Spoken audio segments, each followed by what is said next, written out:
Well, hello everybody, and welcome to this third in a series of strategic storytelling.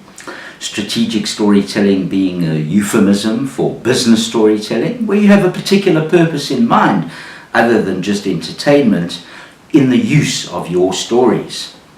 Now, what I'd like to do this session is to indicate the power of a simple story well told. Often we may have the expectation that we need difficult, complex, elaborate stories with multiple storylines, and that's the only way that we'll be able to use storytelling to do our work. But what I would like to illustrate here in this session is that a simple story, a short story, is often a very powerful story. So about 10 years ago, I guess it was about 2007, I received a call from a colleague of mine at Wits Business School. I'm a part-time lecturer at Wits Business School, and this was a call from one of the full-time faculty, a chap who goes by the name of Professor Rasoava Rijamampianina. I do love that name and take any opportunity of repeating it. We call Professor Rasoava Rijamampianina Rita because Professor Rasoava Rijamampianina is quite a mouthful, and if you say Rita, well, he knows who you're talking to. We refer to him as the Judicial bunny at the business school. He's got a very, very high level of energy, and he winds himself up and switches himself on and mesmerizes people with highly energetic presentational work. And Rita said to me, Peter, there's a tender out for cross-cultural sensitivity training with members of the South African judiciary. Would you like to tender with me as a team? And breathlessly rushing in where maybe angels would fear to tread, I said, yeah, sure, Rita, let's put in a joint proposal.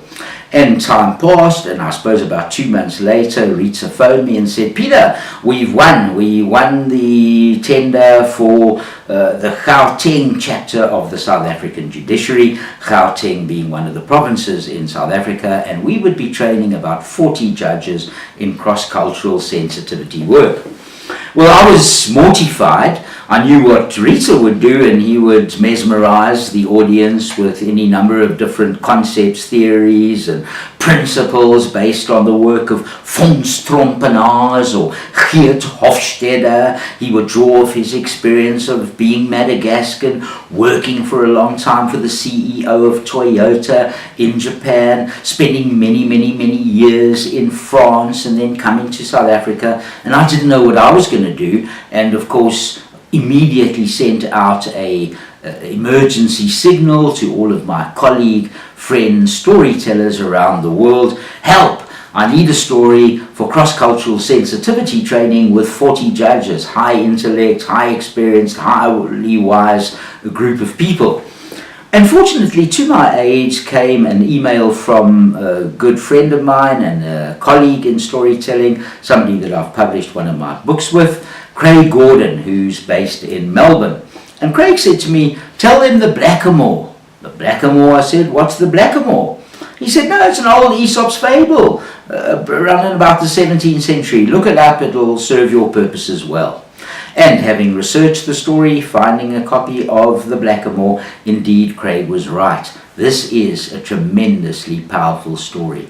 And it goes as follows. There was once a European master who was given an African slave as a gift. But the European master had never previously had African slaves. He had always had Turkish slaves. And so the European master looked the African slave up and down, and he was horrified. This slave's previous masters had never ever bothered even to clean him.